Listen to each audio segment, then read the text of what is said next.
श्री शिवाय नमस्तु भयम।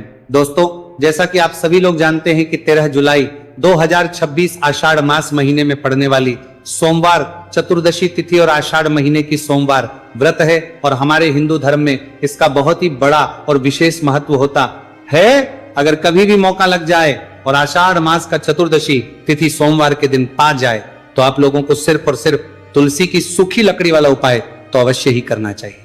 इन दोनों का संयोग बहुत ही कम आता है। इसी के साथ में गुरुजी ने अपनी शिव पुराण कथा में बताया है कि इस दिन आपको तुलसी की सूखी लकड़ी वाला उपाय तो आपको अवश्य ही करना चाहिए, क्योंकि ऐसा दिन पूरे साल में सिर्फ एक ही बार आता है। और दोस्तों, आप सभी लोग जानते हो कि सोमवार चतुर्दशी तिथि का अगर सबसे बड़ा कोई उपाय है तो वह तुलसी की लकड़ी वाला उपाय है। तो दोस्तों, सोमवार चतुर्दशी तिथि के दिन आप लोगों को इस तुलसी की सूखी लकड़ी वाला उपाय को जरूर करना है। बहुत सारे लोग होंगे जिन लोगों ने इस उपाय को ना किया हो, मतलब पूरा साल निकल गया, उन्होंने किसी भी दिन इस तुलसी की सूखी लकड़ी वाला उपाय को न किया हो। पर दोस्तों, आपके पास एक आखिरी मौका बचा हुआ है, जो कि सोमवार चतुर्दशी तिथि के दिन है। इस दिन आप लोगों को इस वाले उपाय को जरूर कर लेना है। भले ही आपने पूरे महीने भर इस उपाय को ना किया हो, पर अगर आपने इस आषाढ़ महीने के सोमवार चतुर्दशी तिथि के दिन अगर इस वाले उपाय को कर लिया तो आपको इस उपाय को करने का वह फल मिलेगा जिसकी आपने कभी कल्पना भी नहीं करी होगी। इसीलिए आप लोग इस वाले उपाय को एक बार जरूर कर लेना है, ताकि आप लोगों के हाथ से यह मौका ना जा सके और आप इस उपाय को का फल मिलेगा। दोस्तों, यह उपाय पंडित जी ने अपनी अभी की ही श्री शिव महापुराण की कथा में बताया है, जिस उपाय को आज हम आपको बहुत अच्छे से समझाने वाले हैं। इस वीडियो को देखने के बाद उपाय को समझने के लिए आपको कोई और वीडियो को देखने की जरूरत नहीं पड़ेगी। तो चलिए दोस्तों, उपाय को शुरू करते हैं। देखिए, ये इस आषाढ़ महीने सोमवार चतुर्दशी तिथि के दिन ये इतना खास होता है, इतना महत्वपूर्ण होता है। देखा गया कभी कभी बड़े बड़े पूजा पाठ अनुष्ठान से जो कि मनोकामना पूर्ण नहीं होते, वहां आषाढ़ महीने के सोमवार चतुर्दशी तिथि के दिन एक छोटे से उपाय करने से ही आपकी मनोकामना पूर्ण हो जाती है। और बहुत सारे लोगों ने इस उपाय को किया भी है, पर उनको इस उपाय को करने का फल भी जरूर मिला है। अगर आप लोग भी पूछी जाए इस उपाय को करना चाहते हैं तो आप इस उपाय को पहले अच्छे से समझ लेना, सुन लेना, उसके बाद करना। इस उपाय का फल जरूर मिलेगा और इस उपाय को कर लेने से आपके घर में चाहे किसी भी प्रकार की दुख और समस्या क्यों ना चल रही हो, आपको उसका कारण भी नहीं पता है कि भाई ये समस्या किस कारण से चल रही है, उसका कुछ भी कारण हो सकता है, जैसे पितृदोष हो सकता है या किसी भी तरह का मंगल दोष भी हो सकता है। तो इस दिन आप लोगों को ये वाला उपाय कर लेना है। ये एक ऐसा उपाय है जिस उपाय को अगर किसी विशेष दिन पर किया जाए तो भाई उस विशेष दिन का जो है तो हमें मिलता ही मिलता है। पर हमने उस दिन पर इस उपाय को किया है तो हमें उससे भी बड़ा फल मिलता है, और फल बहुत जल्दी मिलता है, क्योंकि आप इस उपाय को बहुत ही बड़े और विशेष दिन पर कर रहे हो। तो चलिए अब उपाय के बारे में बात करते हैं, लेकिन उससे पहले आप लोगों को यह जानना आवश्यक है कि आखिर ये उपाय किस समय करना है, किसको करना है और कैसे करना है। तो चलिए हम आगे आपको वीडियो में एक एक कर ये बता देते हैं। लेकिन अगर आप लोग हमारे चैनल पर पहली बार आए हैं या फिर मेरी आवाज आज पहली बार सुन रहे हैं तो हमारे चैनल को सब्सक्राइब जरूर कर लेना और इस वीडियो को लाइक करके कमेंट बॉक्स में श्री शिवाय नमस्तु भयम ओम नमः शिवाय जरूर टाइप कर देना। तो दोस्तों, इस तुलसी की सूखी लकड़ी वाला उपाय को हमें सोमवार चतुर्दशी तिथि के दिन कैसे करना है, किसको करना है, किस समय करना है और कहां पर करना है, ये सारे सवालों के जवाब आपको इस वीडियो में मिल। और जो ये वीडियो देखेगा भाई, उसको तुलसी की सूखी लकड़ी वाला उपाय जरूर करना चाहिए, क्योंकि इस दिन काला तिल का भी बहुत ही बड़ा और विशेष महत्व होता है। और जब बात आ जाए तुलसी की सूखी लकड़ी वाला उपाय की, तो ये सोने पर सुहागा वाली बात हो जाती है और ये बहुत ही बड़ा उपाय होता है। अब दोस्तों, इस तुलसी की सूखी लकड़ी उपाय को आखिर करना किसको है, सबसे पहले हम लोग वो बात जान लेते हैं। तो देखो, घर की जो बड़ी माताएं बहन होती हैं, उन माताओं बहनों में से कोई भी एक बड़ी माता बहन इस वाले उपाय को कर सकती है। और दोस्तों, अगर आप चाहें तो अपने घर में से सभी सदस्यों को भी इस उपाय को करवा सकते हैं।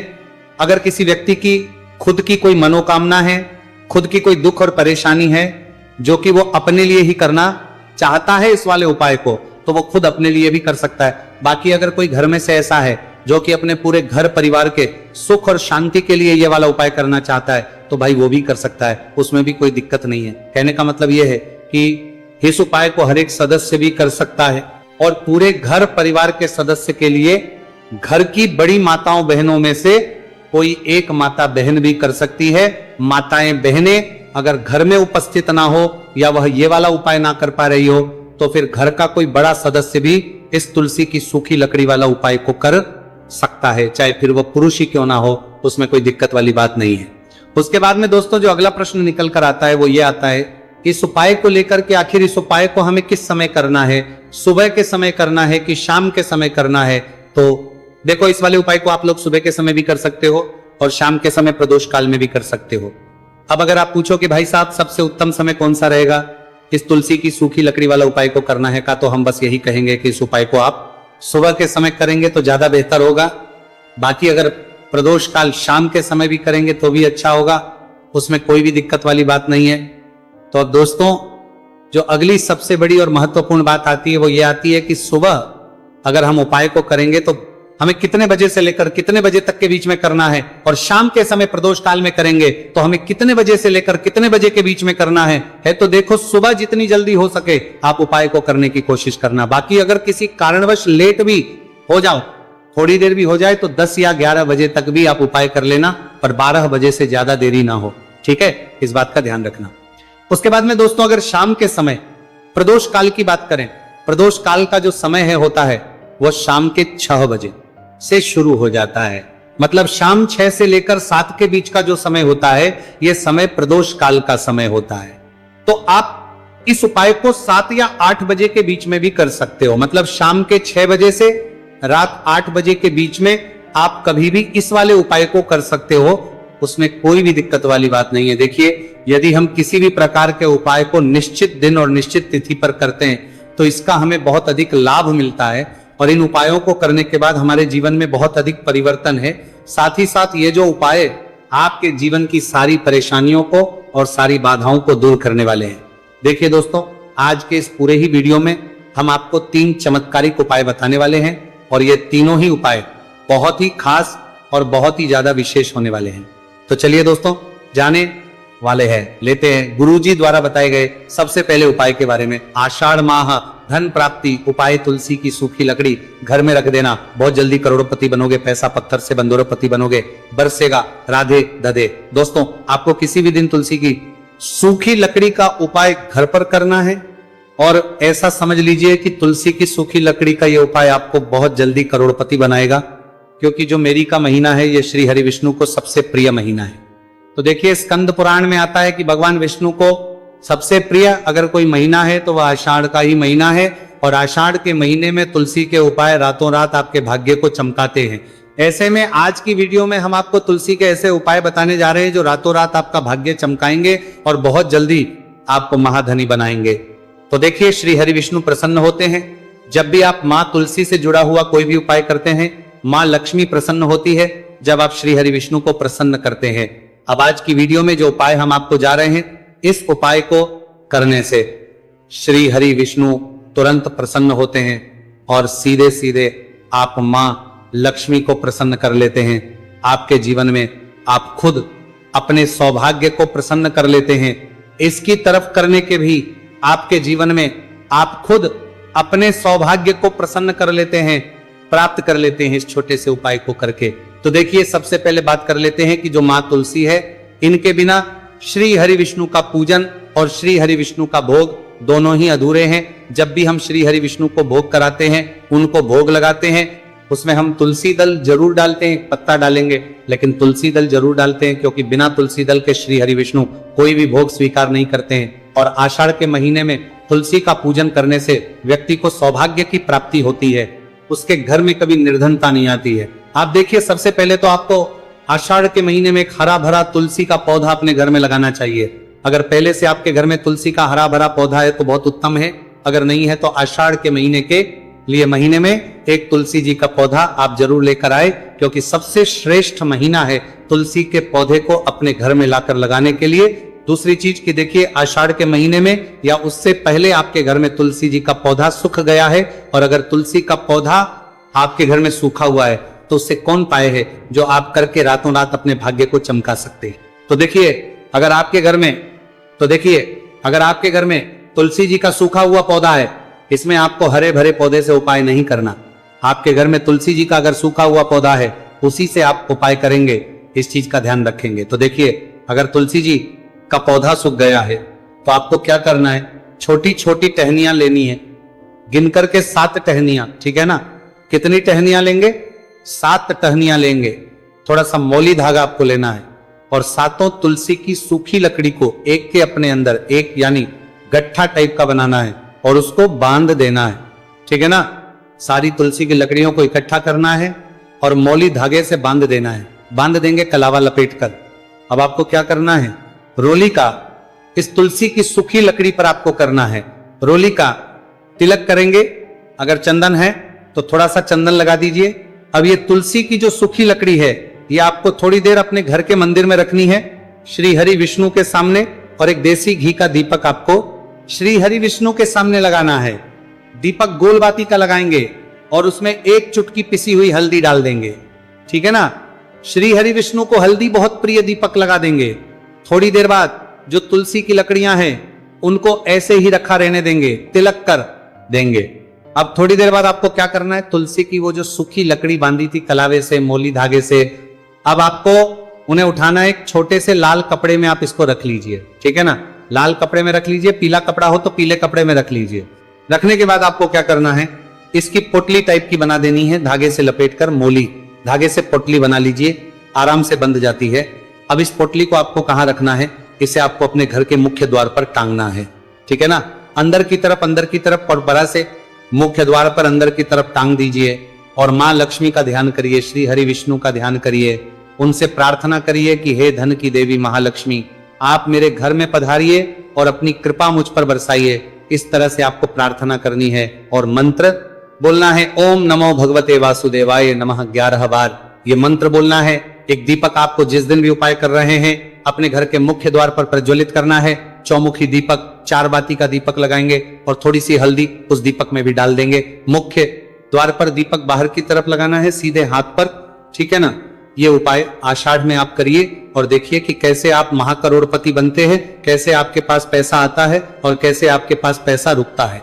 तो ये वही उपाय है जो रातों रात आपके भाग्य को चमकाएगा और आपको महाधनी बनाएगा। छोटा सा उपाय आपको महाकरोड़पति बनाएगा।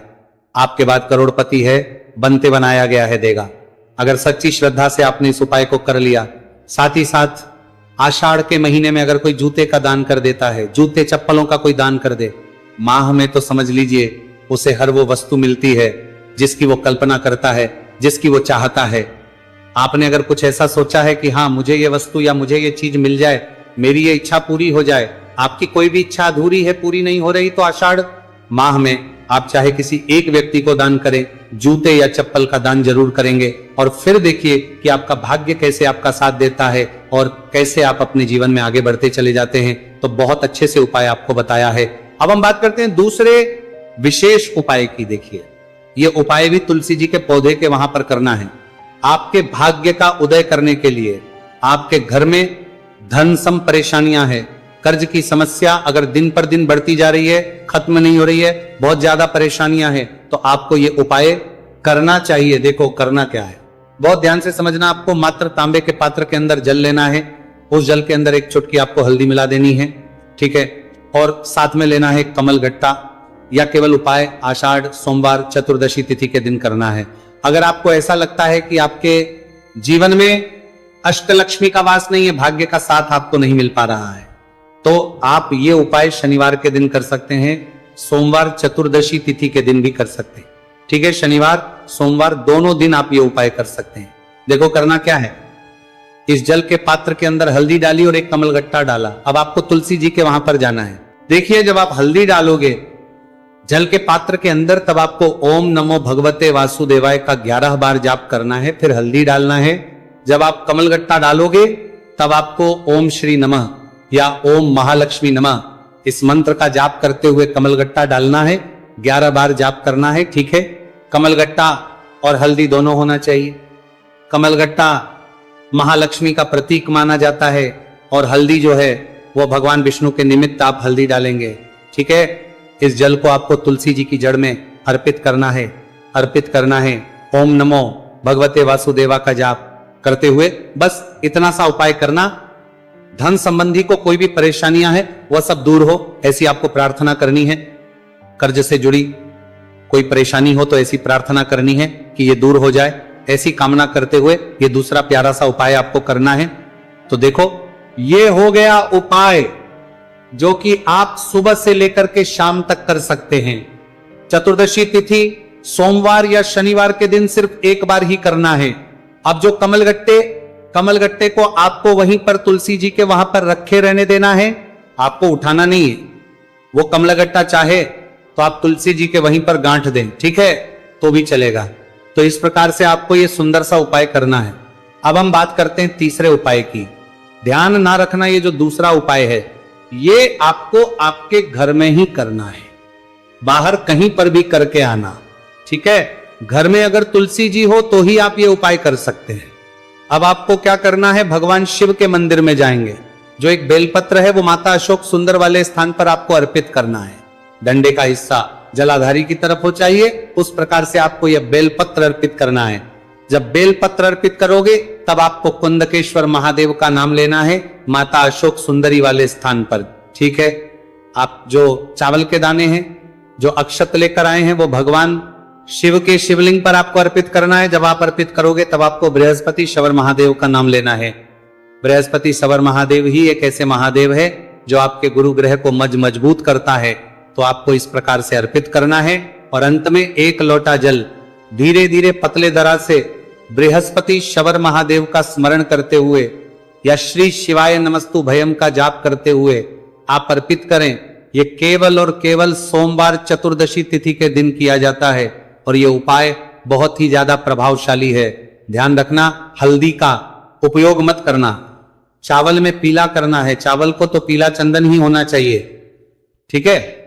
अब ये जो उपाय जो भी करता है निश्चित तौर पर उसके जीवन के सारे अंधकार दूर होते ही होते हैं, उसको सफलता भी मिलती है, बृहस्पति मजबूत होते हैं, किस्मत का साथ उसको मिलने लगता है। ये उपाय प्रदोष काल के समय करते हैं तो और लाभकारी सिद्ध होता है। तो दोस्तों, ये थे पूज्य गुरुजी द्वारा बताए गए कुछ बहुत ही खास उपाय।